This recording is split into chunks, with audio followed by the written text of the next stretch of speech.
Hello and welcome to Undivided. Thank you for being here. Thank you for your commitment to giving common sense a comeback. We missed you all yesterday, but it was beautiful traveling in Eastern Washington. It was warm. We loved it.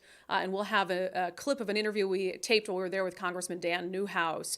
And we talked about a bunch of things, but today we're going to talk about the continued conversation around gas prices and the impact they're having on farmers. Coming up on the show today, before that, an Idaho sheriff says ahead of the holiday weekend in his county, he wants Washington potential lawbreakers who might vacation there to know that they actually take their laws seriously. He is going to join us coming up momentarily. Also, a Spokane bishop is taking a stand on Referendum 101, saying, yes, indeed, his parishes are allowed to collect signatures for it there. Also, Governor Jay Inslee gave a local news interview last night and continued his gaslighting on the cost of gasoline. We'll play a clip from that interview. If you've not become a subscriber already, please do so. You can sign up for just $5 a month at undividedpod.com, undividedpod.com. Not only do you get access to our exclusive Sunday show, Sundays with subscribers, but we also have other bonus content, including monthly live Q&As. I did one of those last night, which I always enjoy. All right, let's start with Governor Jay Inslee and gas prices. Gas prices top of mind. I know a lot of you are going to be driving. Top of mind. Who says that a lot? Karine Jean-Pierre, White House press secretary, top of mind. Governor Jay Inslee went on Cairo 7 last night to talk about, in part, gas prices. I think it was more of a wide-ranging interview, but given the fact that Washington, for the first time in history, has the highest gas prices in the nation, heading into the holiday weekend, of course, Cairo 7 began by talking about that and whether it is tied, as it is, it is tied to the carbon tax and the cap and trade program. The governor has denied that. He denied that when it was being debated. He denied that in January. In fact, before I play the Cairo 7 clip, let me just remind you what Governor Jay Inslee said in January about the assertion that the carbon tax would raise the cost of gasoline. The oil and gas industry projections around any of this are halfway between hogwash and baloney. I don't know which, pick your adjective. To blame gasoline prices on something that has hardly even gone into effect is just baloney. Yeah, so that was his message in January. But then, of course, we know gas prices have shot up. It is a result of the carbon tax. When you have a fee that is designed to raise the cost of fuel, and it's costing the companies that get that fuel and put it out to all of us hundreds of millions of dollars, you think they're just going to absorb that cost and say, oh, no worries, state of Washington, we'll take care of that for you. No, they're going to socialize it out. And that is exactly what they're doing. So Governor Jay Inslee, again, he went on Cairo 7. I want to play just a clip of his interview because I think he was forced to take a little more nuanced of a position on it now that it's staring all of us straight in the face. But he also refuses to just simply acknowledge the reality of the situation at the gas pump. Here he is. Well, what I would say is the author of these gas prices are the oil and gas companies. And their rapaciousness, their greed is beyond imagination. They're making 80 cents a gallon profit on every gallon. That is 20 times higher profit than in other states. And I think the legislature needs to look at this issue to restrain some of this price gouging that's going on. Now, I also think there's ways to restrain the cost to the oil and gas companies by having a combined market for our pollution credits with California and Quebec. So I think we need some further action on this to restrain some of these rapacious policies. But we are not going to go backwards on making polluters pay.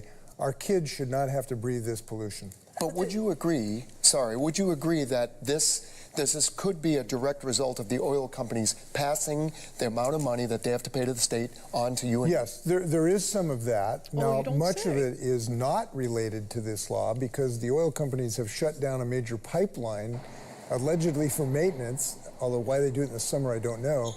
That has restrained supply, and that has been a significant reason for these recent cost increases. It's not all this law. This man. So first of all, where do we begin on that? The idea that any company that is for profit would absorb added costs that are being forced upon them by the government is ridiculous. It is not in line with reality. And for the governor to say, well, I guess we'll have to go back in the legislature and find ways to further regulate the oil and gas companies to make sure that they're not price gouging people. You're the ones that are forcing them with your policies to incur hundreds of millions of dollars in additional costs. And then you want to go back and further regulate private enterprise to have them further be forced to absorb additional costs because you call it price gouging. It's insane. There's no other industry that would absorb a cost and not socialize it out to other people. They're doing what everyone else would do. And I know you think it's politically popular for your base to say, oh, the big bad oil and gas companies. You can say that, doesn't change the reality at the pump for the consumer. And shame on you for continuing to not acknowledge the real hurt and strain that this is putting on Washington families, not only at the gas pump, but when they go to the grocery store and everything that needs to be trucked in that they buy. It's really kind of sick, sad stuff that he won't just own it and say, I mean, he said at the end there, we're not going to go back on, punishing polluters, which he's talking about us. He's talking about those of us who need a car to get somewhere.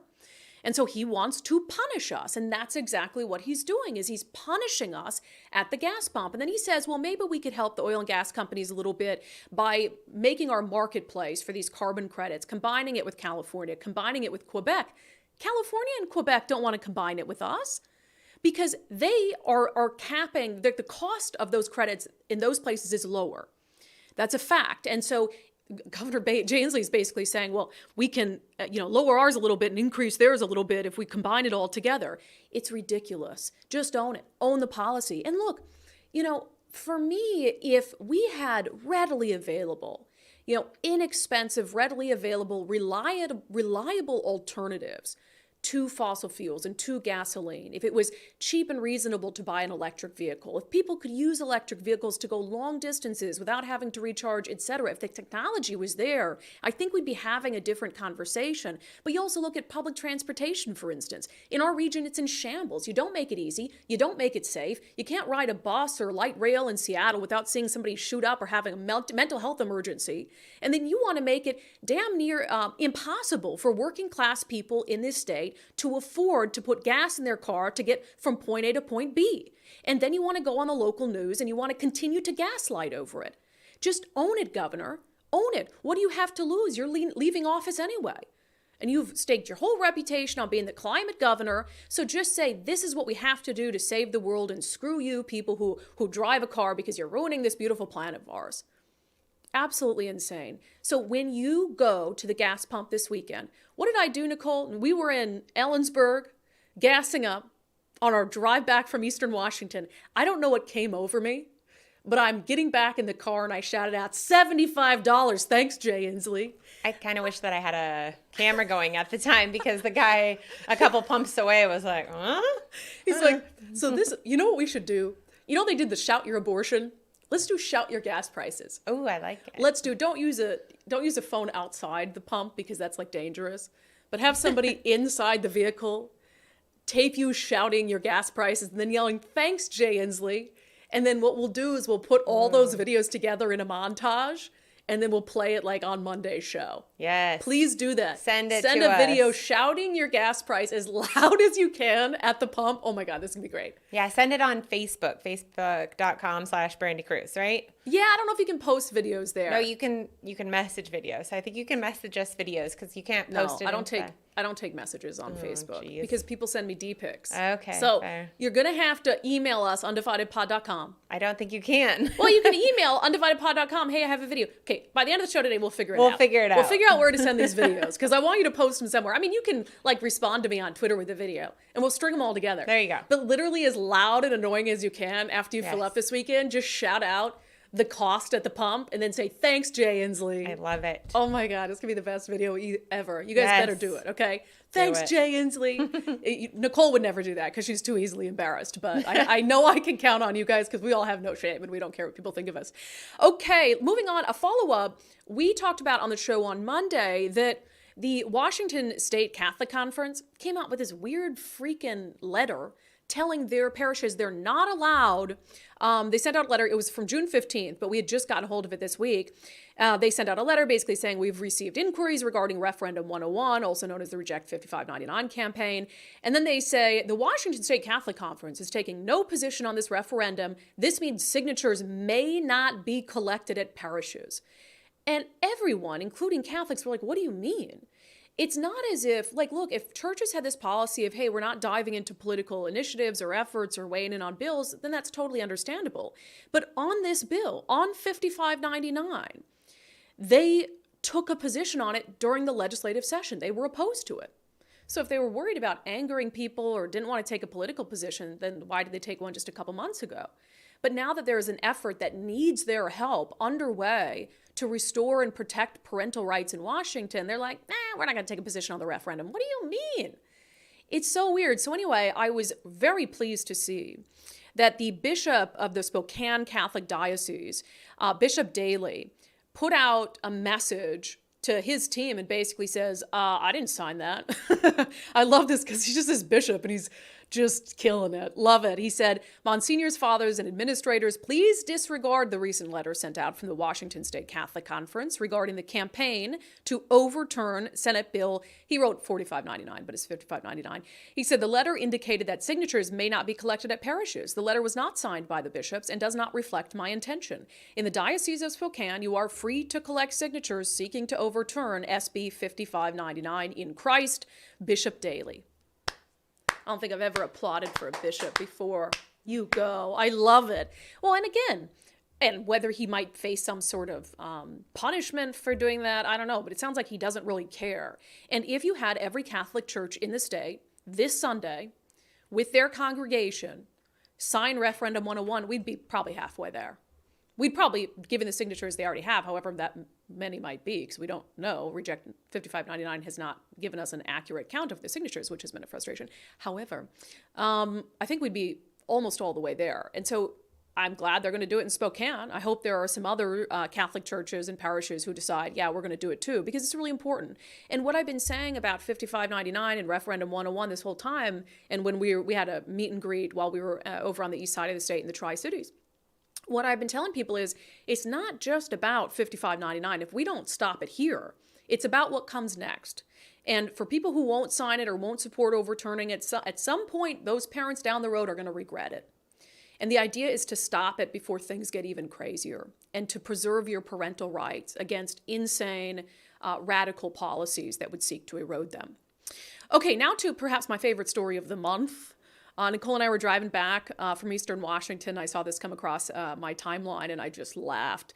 So the sheriff in Kootenai County, I believe is correct, so Coeur d'Alene. So there's a lot of Washingtonians that go vacation in Coeur d'Alene because it's beautiful over there. The issue is that apparently some of those Washingtonians forget that in Idaho, they actually enforce the laws that are on the books. And so the sheriff in Kootenai County wanted to remind vacationers in Washington that they should probably be aware of that before they come over. They put out a public service announcement. I posted it to my Facebook page if you want to read the whole thing. But they said, if one chooses to possess controlled substances or engage in any criminal behavior, Seattle, Spokane, and the entire state of Washington is a wonderful place to enjoy July 4th celebrations.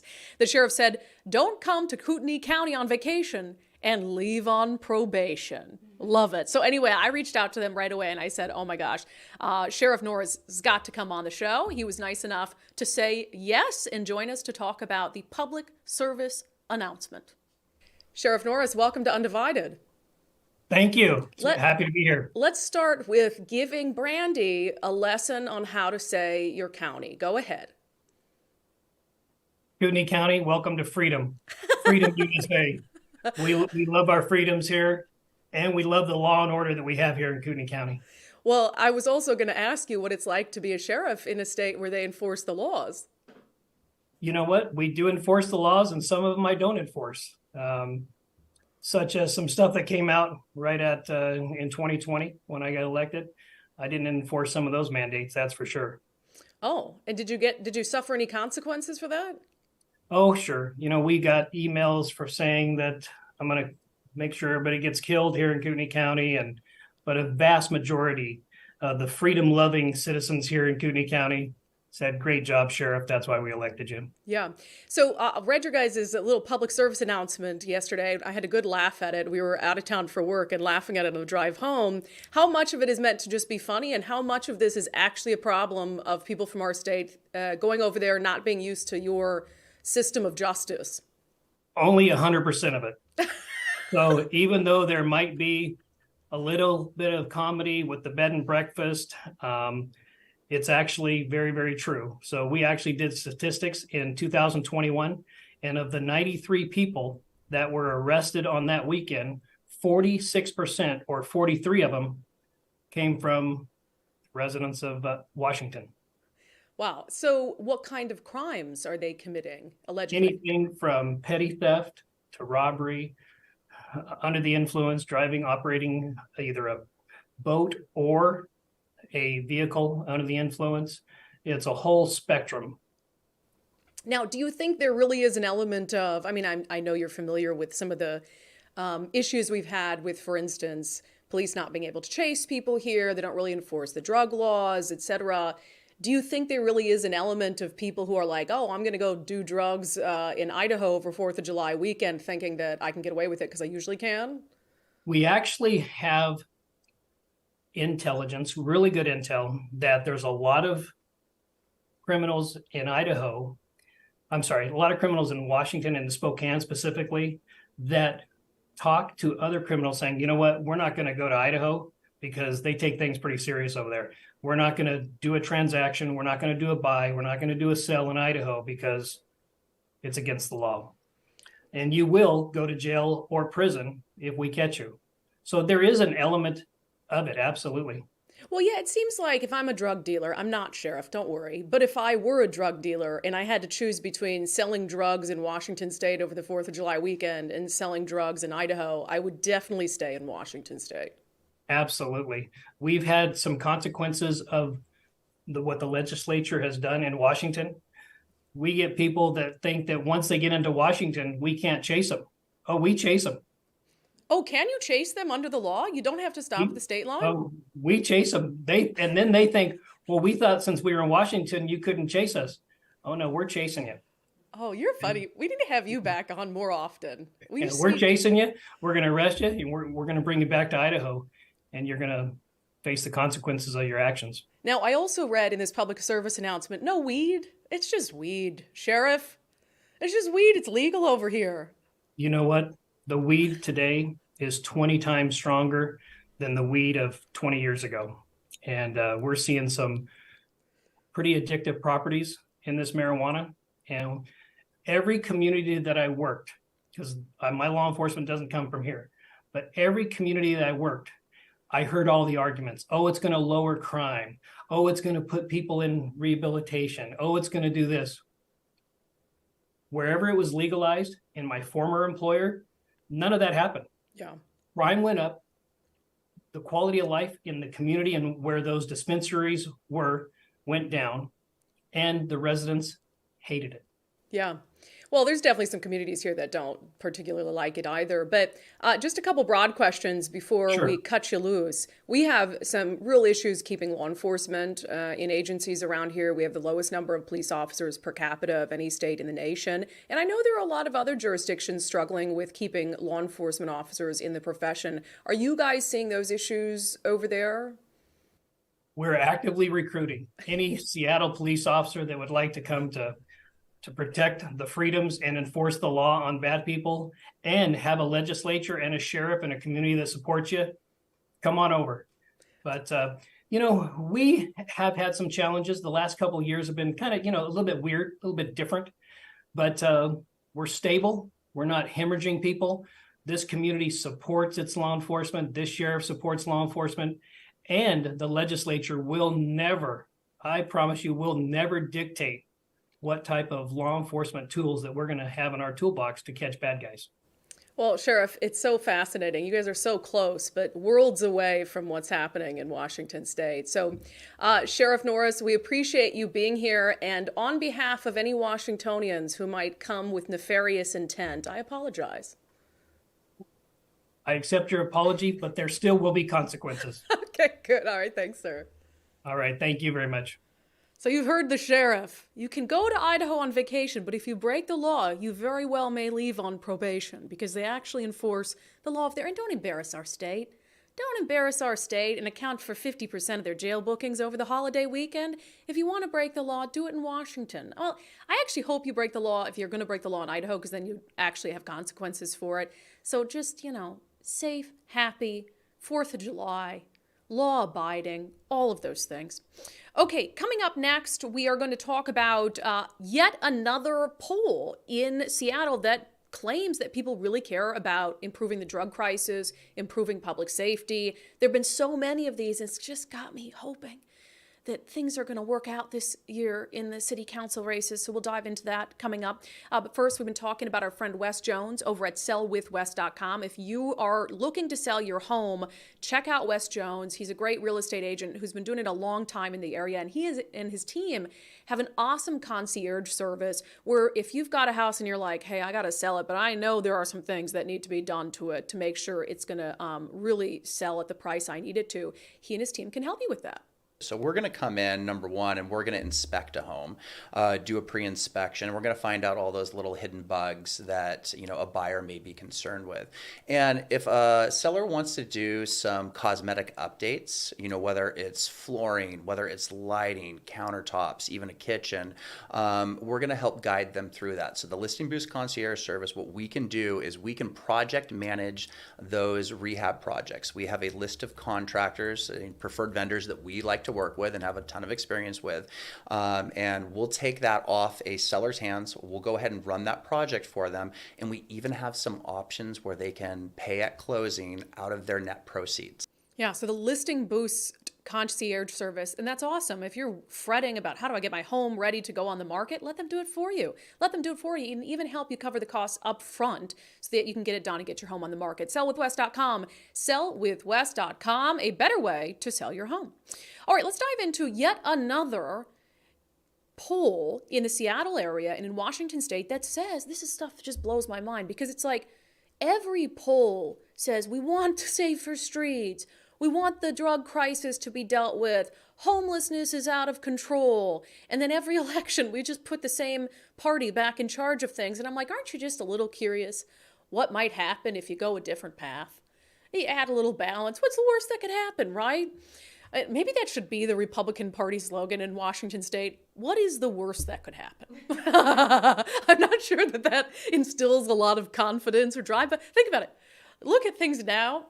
What's the worst that could happen? I like it. They should hire me as their brand manager. Yeah.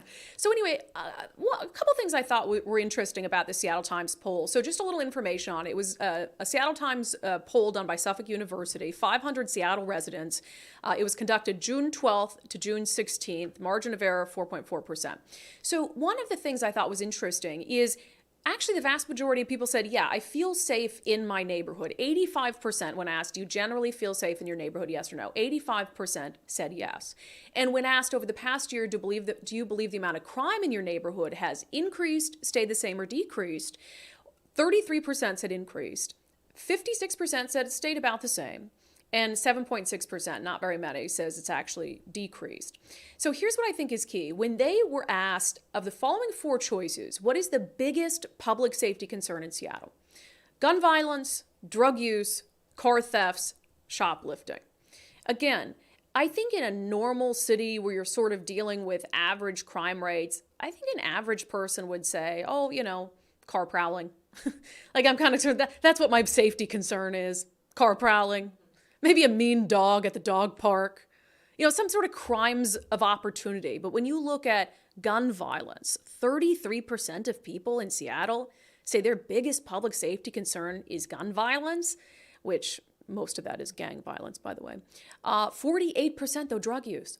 48%. And I think that's because, you're really wise enough to understand that drug use is combined in so many things. When you look at some of the crimes of opportunity, when you look at crimes like shoplifting, burglary, and even some gang violence, it's driven by drugs. If we could get the drug crisis under control, it would do so much, not only for Seattle, but for Washington state. It really is even more than mental health, I think, the driving force of so many of the issues that we're seeing. So you have Seattle residents who are saying, hey, either crime is increasing or it's not getting any better. And they really want, more than any other public safety issue, they want drug use dealt with. And that's very telling considering just a couple weeks ago, the Seattle City Council said, oh, we're not going to make drug possession a crime. We're not going to make open air drug use a crime. So everything that voters are telling them, and then you compare that to what the Seattle City Council is doing, and it doesn't line up. And when they go to vote in the primary in August, when they vote in the general election in November, I really hope that they remember that. And there are cities that are not too far off from Seattle politically that are doing what needs to be done. I mean, even in Portland, Ted Wheeler is going back on all his wokeness from 2020 and trying to make sure that people can't just set up tents anywhere and that there's punishments for drug offenses. And I'll just note that over in the city of Bellevue, which, look, Bellevue, I think, is very safe in part because they really understand the need to make sure businesses are thriving. That's really what Bellevue is built off of. And there's a little bit more money in Bellevue. It's more concentrated, I think, wealth in Bellevue. But they did what Seattle apparently did not have the political will to do, and they've passed now a drug possession ordinance, which, and it was unanimous, by the way. Their council voted unanimously to make sure that the Bellevue city attorney could prosecute drug cases. And that's what the city attorney in Seattle attempted to do and couldn't do. And in Bellevue, just 10 miles away, it was unanimous because they understand that if they want to have a beautiful, safe, clean city where people want to dine out, where people want to shop, which I think is Bellevue right now, that they can't have people using drugs out in the open. Oh, it's that simple. Either you want a beautiful city or you don't. Either you want a city like Bellevue or you're content with what downtown Seattle has become. And I actually look forward to chatting more about this on Sundays with subscribers this week. We're going to have John Scholes on. He's the president of the Downtown Seattle Association. And we're going to talk to him about these very issues and their frustration that City Hall in Seattle is just sort of letting them squirm with and deal with these issues around drug use and crime. So good for Bellevue. Not a surprise that Bellevue is in a much better position than the city of Seattle when it comes to whether people want to go there and spend their money. Okay, coming up in a moment, I'm going to play a clip from the interview I did with Congressman New House while we were over in Eastern Washington, specifically a continuation of the conversation we had on this past Sunday's show about the fact that the ag industry is supposed to be exempt from the impacts of the carbon tax, but the state is so helplessly incompetent that they have not put that exemption into practice. So farmers are just left absolutely baffled by what's going on. But first, eastsideweightlossclinic.com. I've been talking about how great the program has been for me, but I've also heard from a ton of you who've had success on the program. Ben and Leslie stopped by our meet and greet in Arlington. Combined between the three of us, we're down 101 pounds. That's like a small person. And wearing matching jackets. Well, they were They're wearing adorable. matching jackets. Oh, they were like the cutest. They were just the cutest couple. You think I'd get Mike to wear matching clothes to me? No. I don't think so either. Absolutely not. He sometimes lets me pick out, if we're going to dinner, he's like, just tell me what to wear. Just grab a shirt. I'm like, Sure, okay, I believe great. that, but Yes. he's not going to wear the same thing as you. Oh, I don't know. Maybe one day. Anyway, so obviously, the pictures that I show and the results from Eastside Weight Loss Clinic speak for themselves. It's not an easy program. You do have to eat better. You really have to learn what you're putting in your body, the impact that it has on you. But I lost 36 pounds and most of that in just 2 months. And it's great to see other people who've had success. So eastsideweightlossclinic.com, eastsideweightlossclinic.com. Schedule a free 15-minute consultation with Dr. Ryan Coogan and be on your way. Okay, as we mentioned, we didn't have a show yesterday because we were out in Eastern Washington. Oh, we stayed at this beautiful resort, not a resort, hotel. The Lodge. The Lodge. Oh, and when Nicole and I woke up, Nicole booked us a room with one king bed. That was all that was left. Nicole and I slept together. Let your imaginations run wild. Don't start those. I'm still looking for a husband. Okay, sorry. Gosh, it's beautiful out there. It was really, really hot. But we went out there because there was a congressional field hearing that was happening that New House was a part of on the debate over breaching the Snake River dams. And we sat down. We went to, was it Kona Radio? Believe so. Yeah, out there was really nice enough to host us and let us sit in there with Congressman New House for an interview. And we wanted to play some clips on today's show, tomorrow's show, and also on Sunday. But one of the things that I talked to him about while we were there is the gas price situation. The fact that farmers are supposed to be exempt, which accounts for a huge chunk of his district out there. And they're not. And they have razor thin margins. And when farmers suffer, we all suffer. So I had this conversation with Dan and asked him what word he would use to describe the feeling among farmers over the impact of the carbon tax. I guess the biggest word would be confusion. Sure. I heard something, I don't know, a couple months ago some spokesman, I think it was for the Department of Ecology, they were responding to a question of why is this system not put together? And I can't quote them directly, but essentially the gist of it was, well, the rules are there. We're anticipating that the distributors, the dealers, they come up with a system in order to keep track of all this and report to us. And I'm thinking, really? That's how state government works? There's got to be more guidance than that. So it's total confusion out there. It really is. You're right. Agriculture is supposed to be exempt. However, there's a huge fine on the distributors if they don't collect the tax that they're supposed to be. So they're not going to err on the side of getting fined. They're going to be very cautious and make sure that they collect whether you should have been taxed or not. They're going to tax you so that they're not put in a position of paying a huge $10,000 a day fine. And so then you got to work it out afterward. And you know, the whole concept of this thing, even though we were promised by many people in the Inslee administration that, oh, you won't even notice, this is just going to cost pennies. Well, I guess 49 pennies have added up to where now I just got a text from a colleague of mine in California ribbing me because we have now overtaken them as being the highest gas in the country. They're very happy about that. 49 or 46 cents, that's huge. That's huge. And it boils down to one thing, and you guys have probably, it doesn't take a rocket scientist to figure this out. The progressives want us to not just transition, they want us to stop the use of fossil fuels now.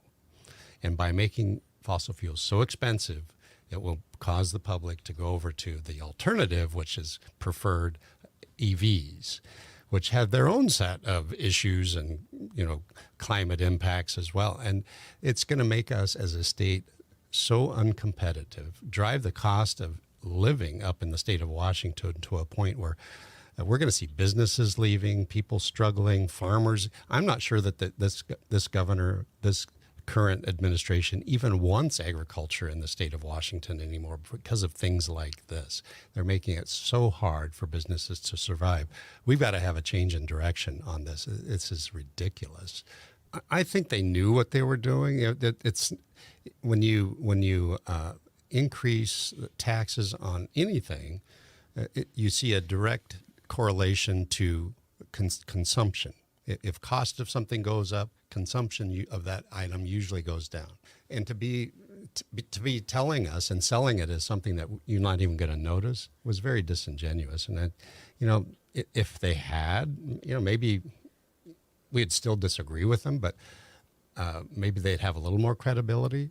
But that being the ultimate goal of increasing the price because of the consumption issues, I think they've been very disingenuous to the Washington State public, and they should be held accountable for that. And the only place you can hold them accountable is on the ballot. Luckily, Jay Inslee is not running again, so I guess you don't really have a chance to hold him accountable for his many years of just lying about stuff like this. But at least he'll be gone from the governor's mansion. And we know who he supports, so... Who? Ferguson. So at least we can... Does he support Ferguson? Well... I don't think he's come out and said it. Well, he's not going to support Reichard. Well, we don't know if Reichard's running 100% or not. We do. Very presumptuous that he'd support Bob Ferguson. There are other Democrats in the race. Maybe Mark Mullet. Yeah, who he didn't even support in his Senate run. I will note, so tomorrow we're going to have another clip from our New House interview on a subject that I find fascinating, and that is the Communist Party of China scooping up and making land acquisition and other purchases in the United States, including agricultural land in Washington state. It's something that Dan Newhouse says we just have to be aware of as a nation and assume in some ways, unfortunately, nefarious intent when you have the CCP or entities related to it, tied to it, purchasing land here. And what do we do to stop that from happening without taking private property that belongs to someone who just happens to be Chinese, who has no ties at all to the CCP. So we're going to talk about that tomorrow. And then on Sundays with subscribers, I had to follow up with Dan Newhouse on the impeachment vote and on the fact that he's one of only 2 Republican members of Congress who voted to impeach Trump who kept their jobs. And he and I reflect on that, and I ask him why. And I think his answer is very spot on as to why he was able to keep his job when so many who did what he did were not. Okay, let's get to, I'm excited for this one. Let's get to our segment, Unbelievable.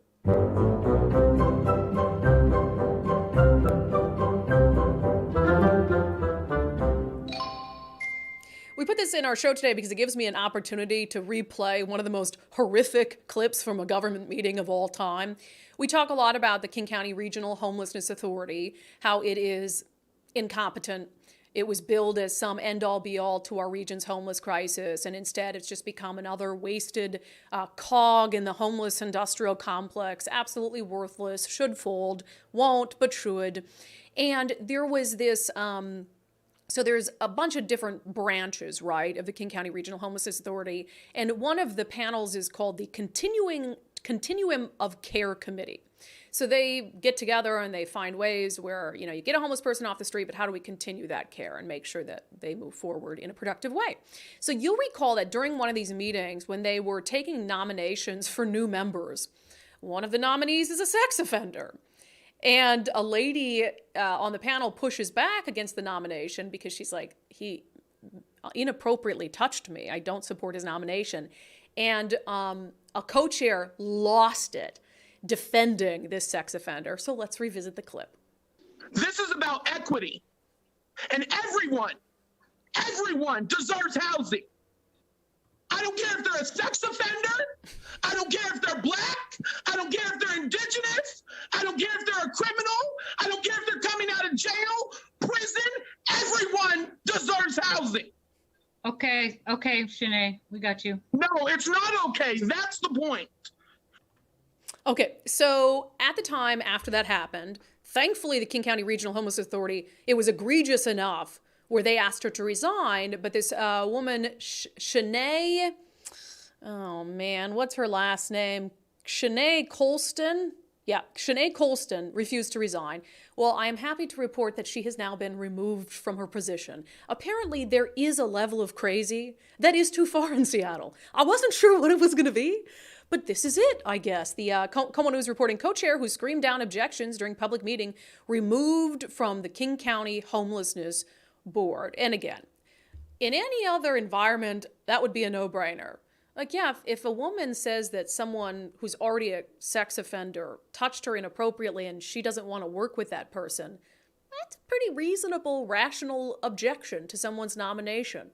And the response from Shanae Colston is not reasonable or rational in any planet in the universe. But in Seattle, we're like a little alien colony here, and we accept a lot of things that other people simply would not. So it was really good to see that.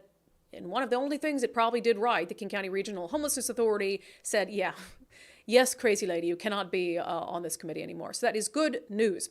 Okay, coming up next, Kamala Harris has the lowest approval rating of any vice president in American history. We will show you the numbers. But first, I've been talking about our friends at First Mark Insurance. Mike and I took the First Mark Challenge like thousands of families have, and we are now proudly members of the First Mark family. And I have just been telling people about this on the air, off the air, because I think it's really a no-brainer. Taking the First Mark Challenge doesn't cost you anything. You learn a ton about your insurance needs in the process, and you could end up saving thousands of dollars a year. So it can help you offset the cost of Inslee's gasoline. So what you do in the First Mark Challenge is you schedule some time with them. We did it virtually. They go over all your current insurance, talk to you about your insurance needs, and they go back out for free. Again, it doesn't cost you anything. They shop the major carriers for you, and they come back and either say, hey, your insurance is great, I don't see a need to change it, or they could save you a ton of money and give you better insurance. Dave Taylor, the CEO of First Mark, said that a lot of people realize they are underinsured, which was the case for Mike and I.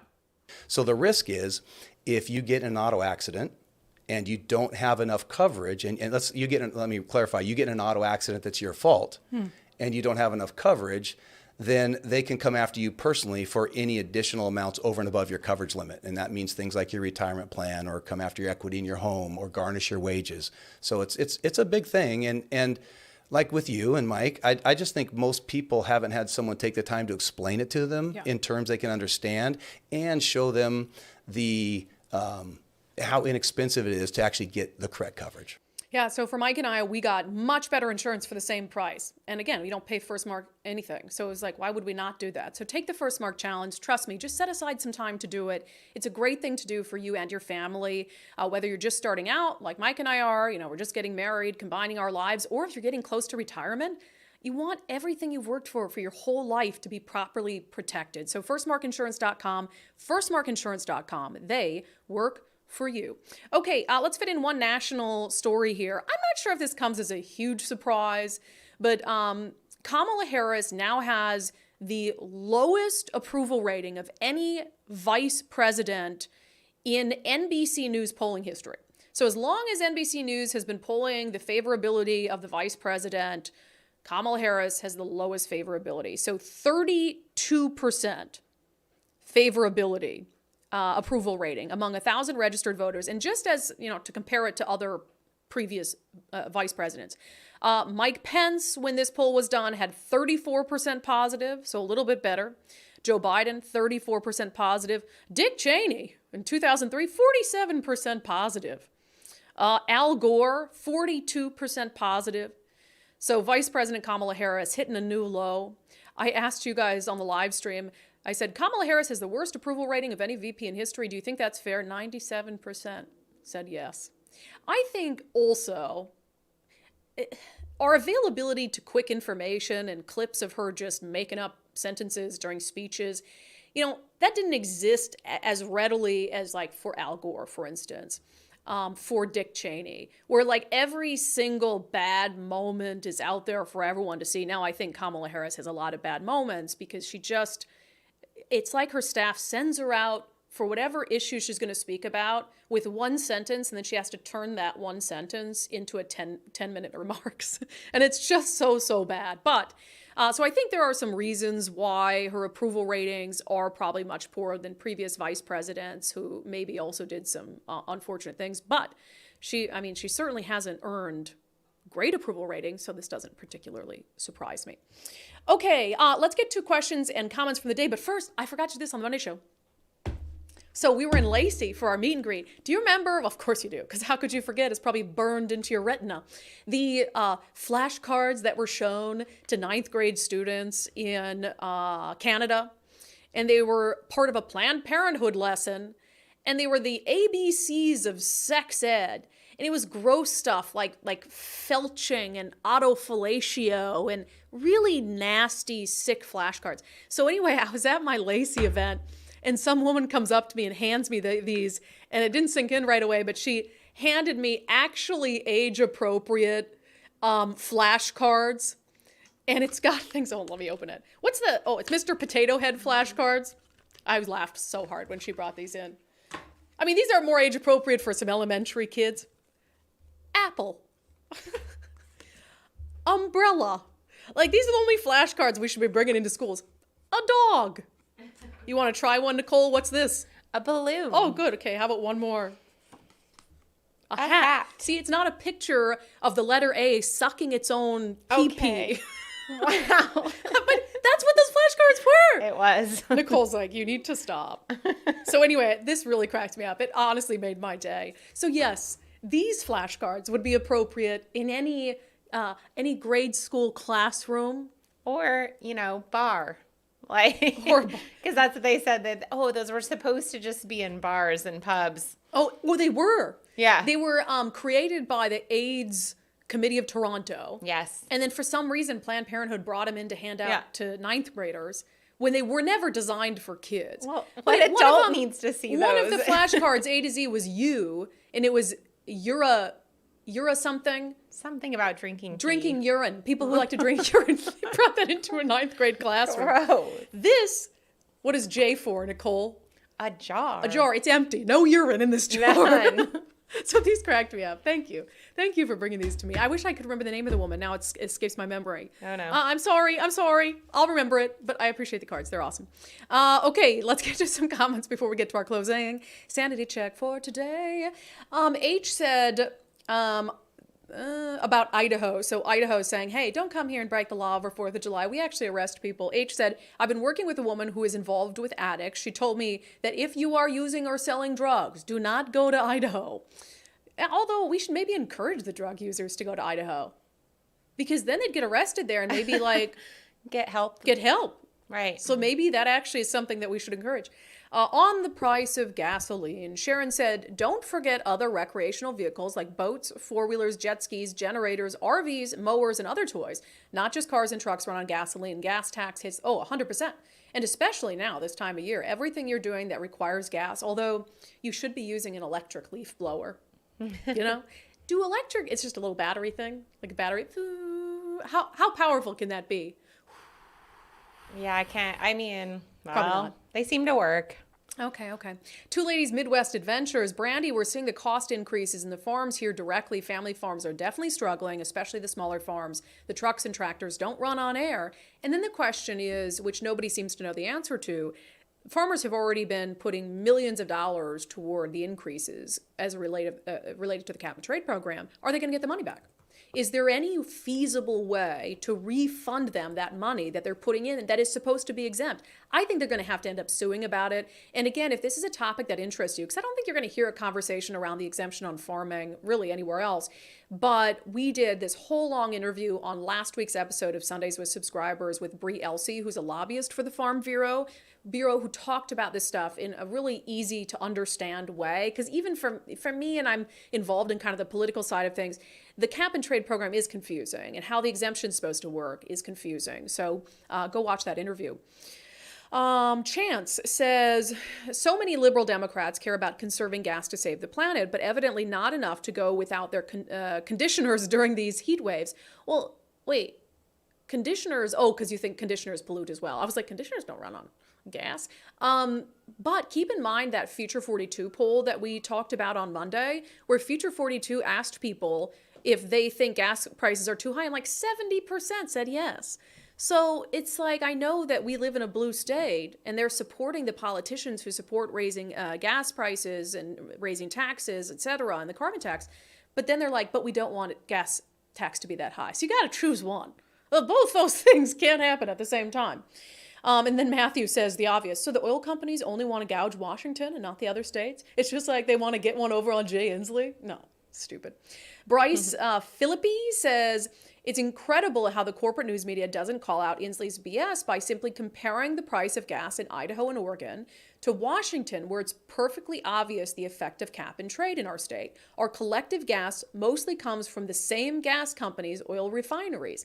And I think the comparison to Idaho, what's good about the comparison there is you see the difference in the actual gas tax that we've been suffering with for a long time. There's a reason why Washington, Oregon, California generally have higher gas prices, and it's because our taxes are higher.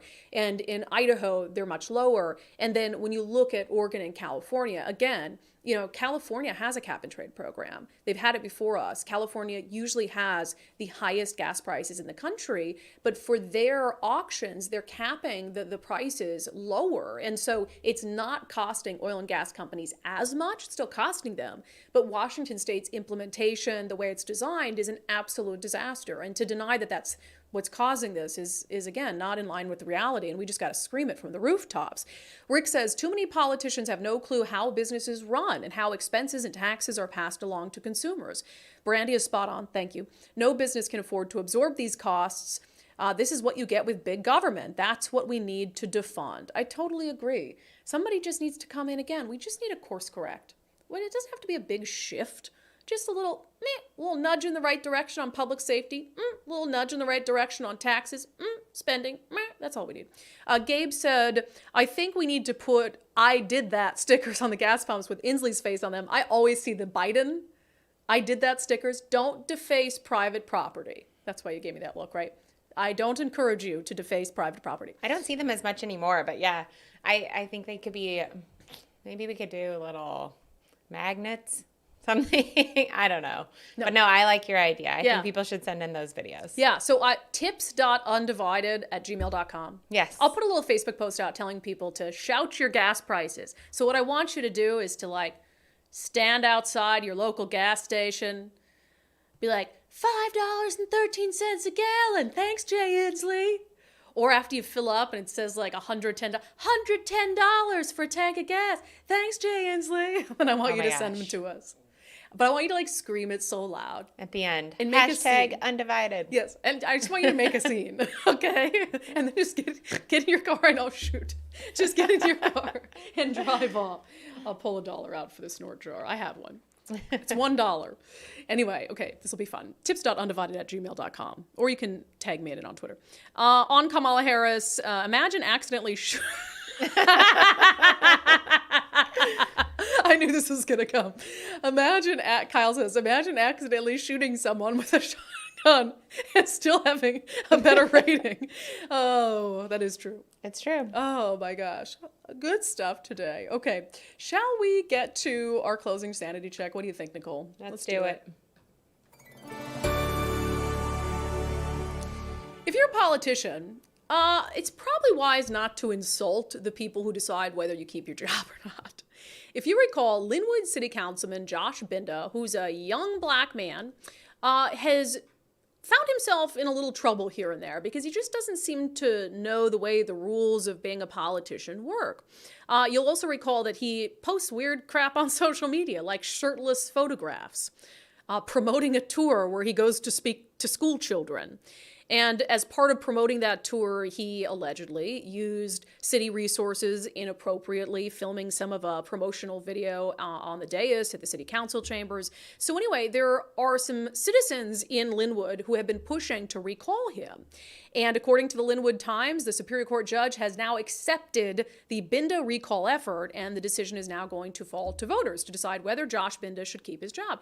And I'll remind you that there's been even some Democrats who have come out, and Senator John Lovick, who endorsed Josh Binda, came out and said, hey, I think he should resign for everything that he's done and for his just egregious social media posts. But remember the key reason that Councilman Josh Binda said all this is happening to him. It's not because of his own behavior. It's not because of the clear violations. It is because he's black. He believes that this scrutiny is a result of the color of his skin. He has said that it is the result of racist individuals trying to do a recall against him, racist members of the news who want to bring attention to it. Well, my message to Josh Binda would be, it probably wasn't a good idea to accuse the people you serve of being racist, because now those exact people who you accused of being racist are going to decide whether or not you get to keep your job. And I imagine that some of them will be keeping that in mind. All right, that is it for today's episode of Undivided. Remember, shout your gas prices over the weekend. You know, it'll bring a little fun and joy into the soul-sucking process of having to throw your money into the wind for Governor Jay Inslee. So tips.undivided@gmail.com. Tips.undivided@gmail.com. Take a video shouting your gas prices. Thanks, Jay Inslee. And then send it to us. I'll also put a little post on Facebook to remind you. But we'll have a little fun with the misery. And in the process, we'll make sure everyone at every gas station you're at knows who is responsible for the high gas prices. Okay, I think that's it, Nicole. Do we have any housekeeping? No? Well, no, I think we're good. We're good. Special show tomorrow. Yeah, special show tomorrow. And then, well, not a special show. It's just not going to be live, but we'll stream it out as live because I've got to get on a plane. But we're going to do it at the same time. Just know. New material, nothing. New material, brand new show. I'm just not going to physically be here live, so we probably won't do comments at the end of the show. But just treat it like a normal day. Normal day. All right, thank you. A special thank you to subscribers of Undivided. If you have not become a subscriber already, please do so. undividedpod.com. undividedpod.com. Just $5 a month. Great way to help us give common sense a comeback. We'll also note we are working on one last hurrah meet and greet, one last R101 signing event, and it is going to be the party to end all parties. We've got the location set. We've got the time. We're going to announce it next week. We expect everyone in a 3-county area to be there. Except for the protesters. And yeah, except the protesters. You're not invited. You're not invited. All right, I'll see you guys back here at noon tomorrow.